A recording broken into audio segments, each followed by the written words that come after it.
오늘 우리는 많은 일을 하며 지금 살아가고 있죠. 그런데 그 일을 이루기 위한 각자 자신만의 어떤 방법이 있을 거고 또 세상에는 많은 방법들이 있습니다.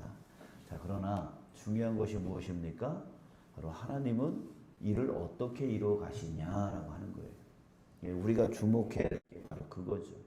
내가 어떻게 이 일을 이루지가 아니라 하나님은 일을 어떻게 이루어 가시지라고 하는 거예요. 자, 오늘 말씀을 보면 일을 이루시는 그 하나님을 우리는 볼 수가 있는데요. 바로 드디어 여리고성을 공격하는 그 장면을 우리가 보고 있습니다.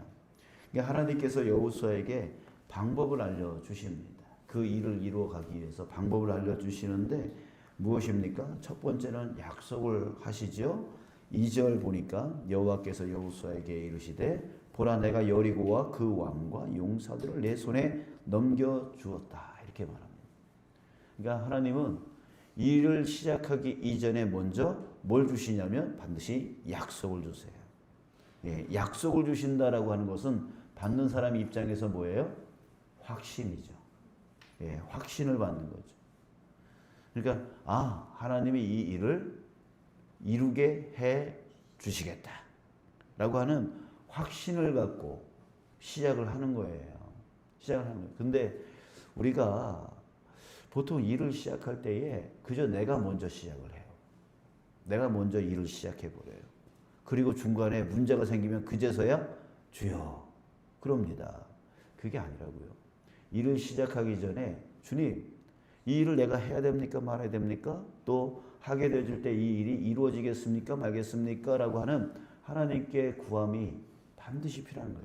하나님께 물음이 필요한 거예요. 여러분 이 여호수아서에서 또 한 가지의 특징은 무엇이냐면 하나님의 음성을 듣고 시작하느냐 듣지 않고 시작하느냐 하나님께 묻고 시작하느냐 묻지 않고 시작하느냐가 중요한 결정이 되어져요. 승리의 결정이 바로 거기서 나는 거예요. 이미 하나님이 약속하신 거면 어떤 식으로든 하나님이 이루세요. 근데 하나님이 아니야 라고 하면 어떤 방법을 써도 안 되는 거예요. 그 이야기가 바로 여호수아의 이야기예요. 나중에 이제 금요일 오늘이 무슨 요일이죠? 수요일이죠. 내일 모레 말씀을 우리가 함께 나눌 때에 그거에 대해서 우리가 함께 더 깊이 나누려고 합니다. 자, 그래서 하나님은 먼저 일을 이루실 때 첫 번째 방법은 뭐냐면 약속하신다. 우리 입장에서는 확신을 갖게 되어진다라고 하는 거고요. 그 두 번째로 이제 방법을 제시해 주는 거죠. 방법을 깨닫게 해 주십니다. 방법이 무엇이었어요?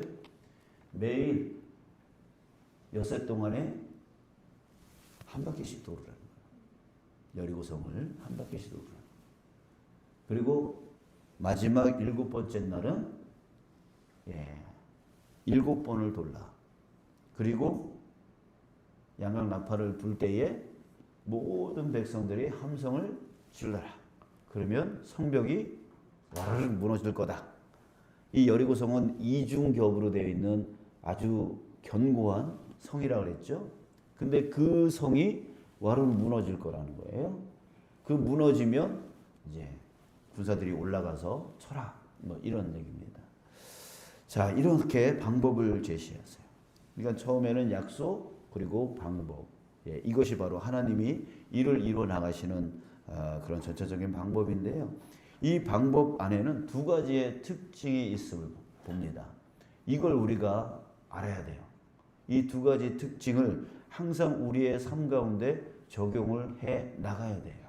자, 첫 번째 특징은 뭐냐면 언약궤의 위치입니다. 언약궤의 위치. 행진하는 이게 하루에 한 바퀴씩 돌고 마지막 날에 7번 도는 이 행진의 순서가 있습니다. 오늘 1절서부터 14절까지 그 행진 순서를 계속 반복 설명하고 있습니다. 반복 설명하고 있어요. 순서가 어떻게 될까요? 맨 앞에 무장한 군사들이 섭니다. 그리고 그 다음에 나팔 부는 제사장 7명이 섭니다. 그리고 그 다음에 언약궤를 제사장이 메고 이제 언약궤가 섭니다. 그리고 그 뒤에 후군이 따른다. 이 후군은 바로 백성들입니다. 자, 이 순서로 가고 있어요. 그러면은 언약궤의 위치는 어디입니까? 딱 중간인 거죠. 예, 딱 중간이에요. 자, 그런데 이 위치의 의미가 무엇을 말하는 걸까요? 뭐냐면 언약궤가 뭔지부터 한번 생각해 보죠. 언약궤가 뭐예요? 예, 우리 말씀으로 볼까요? 8절에 보니까 여호수아가 백성에게 이르기를 마침에 제사장 7은 양각나팔 7을 잡고 여호와 앞에서 나아가며. 예, 양각나팔을 부는 제사장들은 언약궤 바로 앞에서 가게 되어 있죠. 위치상 앞에서 가고 있는데 여기서는 언약궤라고 표현하지 않고 여호와 앞에서 나아가며 이렇게 표현하고 있습니다. 그러니까 즉 언약궤는 뭘 말하는 거예요? 여호와 하나님을 얘기해요. 예. 당시에 그 언약궤는 바로 하나님의 임재를 상징하는 거예요. 하나님 자신을 상징하는 거예요. 항상 하나님은 약속하셨죠. 내가 그 언약궤 위에 거하겠다라고 하는. 그래서 지성소 안에 이 언약궤 바로 뚜껑 위에 천사 2개 날개 그 사이를 뭐라고 부른지 아세요? 시은좌라고 표현하는데 그 시은좌라고 하는 표현은 뭐냐면 하나님의 임재 장소라는 뜻이에요. 그러니까 이 언약궤 자체는 바로 하나님이 함께한다는 뜻이 되어지는 거예요. 그러니까 여러분 앞에 있고 뒤에 있고 그래서 중간에 언약궤가 있다는 뜻은 무슨 뜻입니까? 하나님이 어디에 계시다는 거예요? 중심에 계시다는 거예요. 자, 이걸 의미하는 거예요. 여러분 어떻게 하느냐가 중요한 게 아니고 여기서 이 언약궤의 위치의 의미는 바로 누구와 함께 하느냐가 중요한 거죠.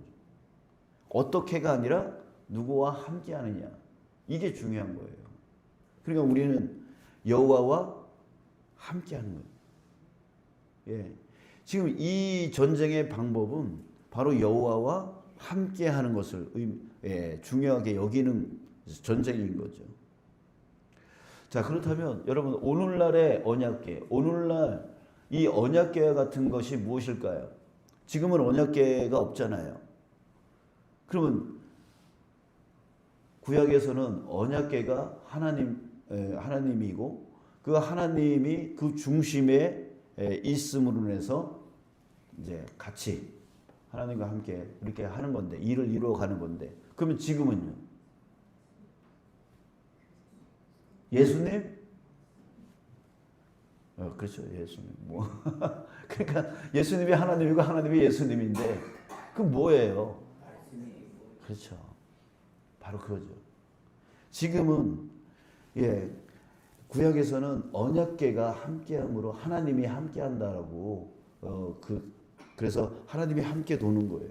지금은 뭐냐면 말씀이에요. 말씀.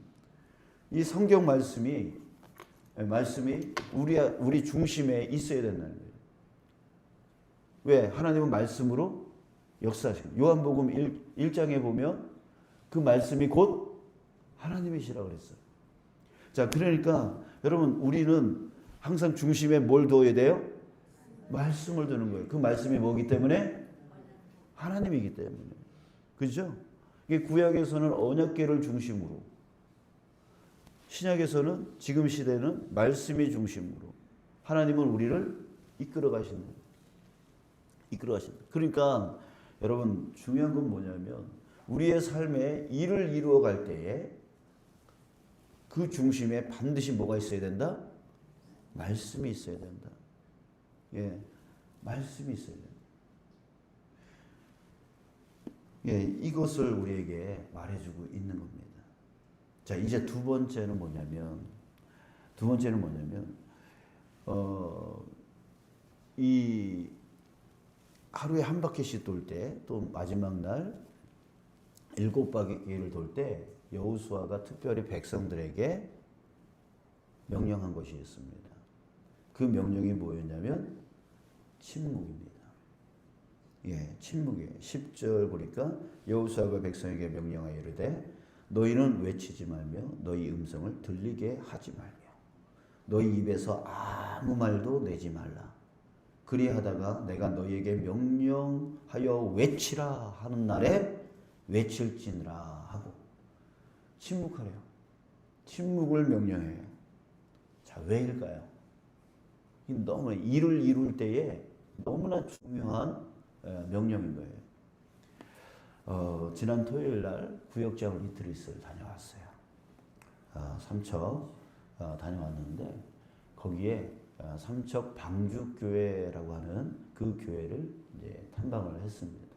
네, 탐방을 하면서 그 교회를 구경하고 뭐 등등 이제 했는데 그 교회 담임 목사님이 이제 우리에게 간증을 해주셨어요. 이 교회를 건축하게 되어지는 그 과정에 대해서 간증을 해주셨어요. 근데 하나님의 은혜로 전혀 조그만 교회였는데 항구 쪽에 있는 조그만 교회였는데 거기에 무슨 개발을 하고 뭐 이렇게 돼서 보상을 받고 교회를 지어야 되는데 이 자그만 돈을 갖고 어떻게 교회를 지을까 고민을 이제 기도를 하다가 이제 하나님의 은혜로 아주 유명한 건축 설계사를 이제 만나게 되었어요. 근데 이 건축 설계사님이 이제 장로님이셨는데 이분이 자기가 1억 정도 되어지는 그 설계비를 받지 않고 설계해 주겠다. 이제 이렇게 해 주신 거예요. 예, 그러면서 그러니까 이분이 이제 건축 관련돼 있는 모든 그 이제 사람들과 알 거 아니에요.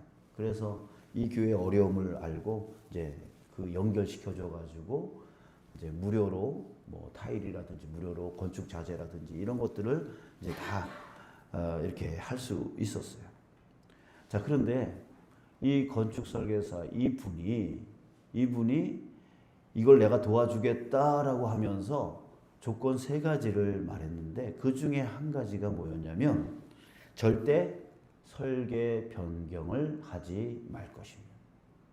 예, 설계 변경을 하지 말고 중도에 설계 변경하지 말고. 자, 이거를 조건으로 붙였어요. 자, 그 이유가 뭐였을까요?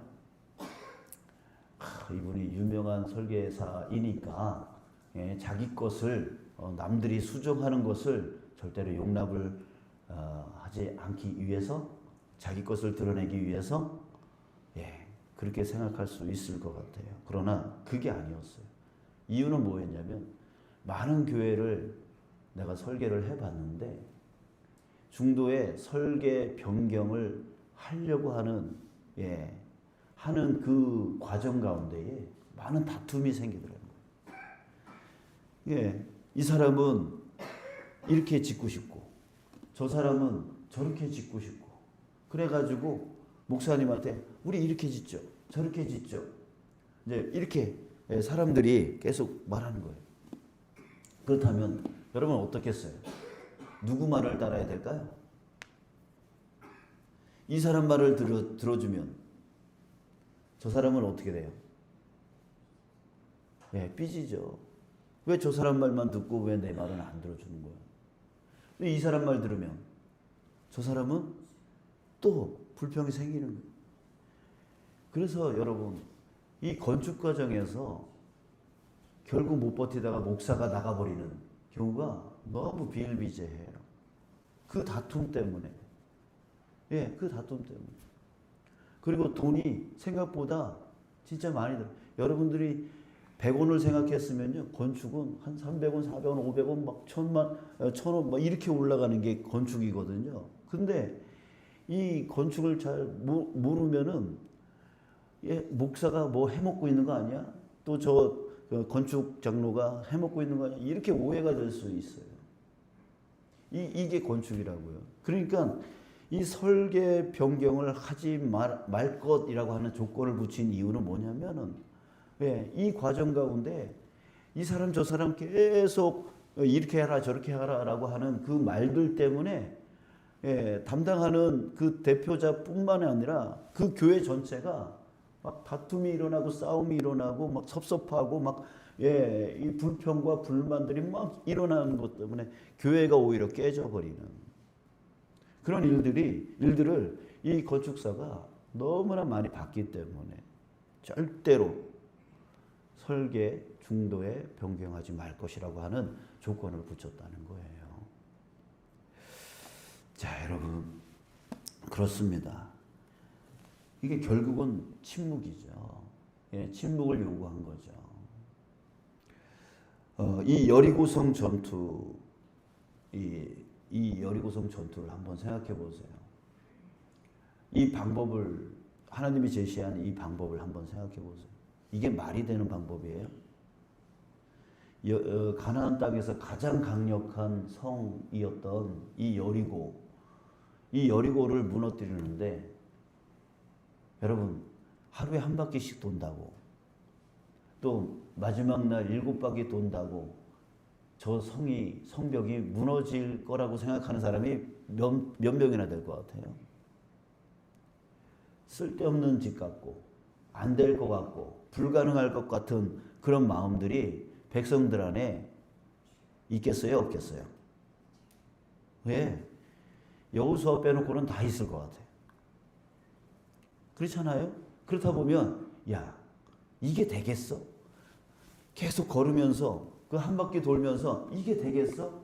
이래 하면서 이 사람 저 사람들이 웅성웅성 그렇게 되어지면 어떻게 돼요? 결국 중도에 포기하는 사람 생겨나고 중도에 뭐 싸우고 다투고 뭐 여호수아한테 뭐라고 막 할 거고 등등의 그런 일들이 생기겠죠.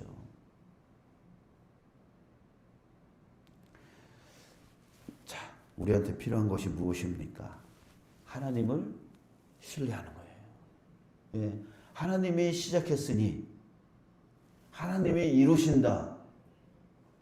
이것을 신뢰하는 거예요. 내 머리에 이해가 되지 않더라도 내가 지금까지 경험한 것에 맞지 않더라도 내 지식에 맞지 않더라도 하나님이 시작했으면 하나님이 마치신다. 하나님이 이루신다. 라고 하는 전적 신뢰가 필요하죠. 그 신뢰. 바로 침묵 속에서 그 신뢰가 생기는 거예요. 내 안에서 계속 의문이 일어나요. 이게 되겠어? 라고 하는 의문이 계속 일어나요. 그러나 그 의문을 뭘로 눌러야 돼요? 하나님에 대한 신뢰로 눌러야 되는 거예요. 하나님이 이루시는 거예요. 하나님이 저 대표자를 통하여 이루어 가시겠지. 사람들을 통하여 이루어 가시겠지. 만약 저 사람들이 잘못됐다면 하나님이 고치시겠지. 저 사람들을 경책하시겠지. 라고 하면서 끝까지 하나님이 시작했으니 하나님이 이루시겠지. 라고 하는 그 하나님의 전적 신뢰로 내 안에서 일어나는 그 의문, 이해되지 않는 의문, 이런 것들을 누를 수 있어야 돼요. 이것이 바로 침묵이란 말이에요. 여러분들 지금까지 우리 주차장 부지 매입이 여기까지 이렇게 진행될 수 있었던 그 이유 중에 하나는 무엇이냐면 바로 아무도 저에게 왜 이렇게 하는 거예요? 라고 질문하지 않으셨어요. 만약에 그렇게 질문하고 이렇게 해야 되지 않아요? 저렇게 해야 되지 않아요? 라고 한다면 저는 무지 혼란스러웠을 거예요. 이걸 계속 진행해야 되나? 라고 하는 그런 힘듦이 있었을 거예요. 왜? 아까도 얘기했잖아요. 이거 이렇게 하면 어때요? 저렇게 하면 어때요? 하면 이렇게 하자는 사람 의견을 따르면 저 사람이 또 실망할 거고 저렇게 하자라고 하는 의견을 따라가면 또 이 사람들이 또 실망하고 불평이 계속 일어날 거란 말이에요.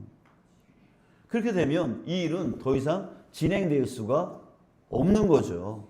왜요? 저로서는 저 사람을 실망시킬 수가 없어요. 또 저 사람도 실망시킬 수가 없어요. 그냥 무시해버리고 내 마음대로 해버리면 또 모든 사람이 실망할 거니까 또 그것도 할 수 없어요. 그러니까 이 일은 멈춰질 수밖에 없는 거죠. 안 하는 게 나은 거죠. 안 하는 게. 그런데 지금 여기까지 이렇게 진행될 수 있었던 거는 아무도 저한테 이렇게 하자 저렇게 하자라고 하시는 분이 없었기 때문입니다.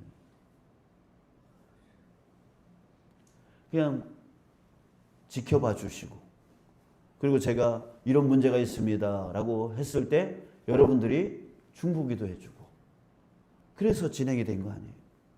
그래서 저는 믿어요. 이 일을 하나님이 시작했다라고 믿어요. 왜요? 우리가 찾아가서 좀 팔아주세요 라고 하지 않고 그분이 우리에게 팔려고 하는 마음으로 열어주셨기 때문에 하나님이 시작하셨구나라고 하는 확신이 제가 시작할 때 있었어요. 하나님이 시작했으니 하나님이 마칠 거다라고 하는 신뢰가 지금도 있어요. 앞으로 과정이 아직 남아있지만 하나님이 반드시 마치실 거라고 저는 믿습니다. 그리고 이 빚에 대한, 이 대출 빚에 대한 것도 하나님이 채워주실 거라고 저는 확신합니다. 그러니까 우리에게 이것이 필요한 거예요. 하나님이 시작하셨으면 하나님이 반드시 이루신다.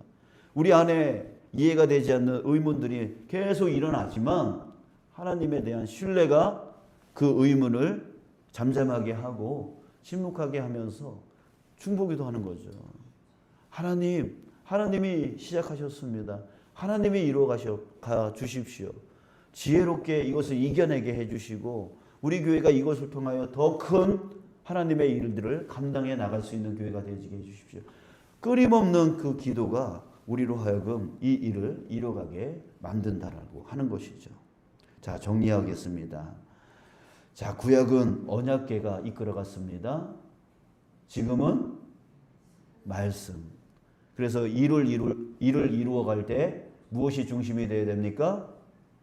바로 하나님이신데 그 하나님은 지금 말씀으로 우리를 이끌어 가십니다.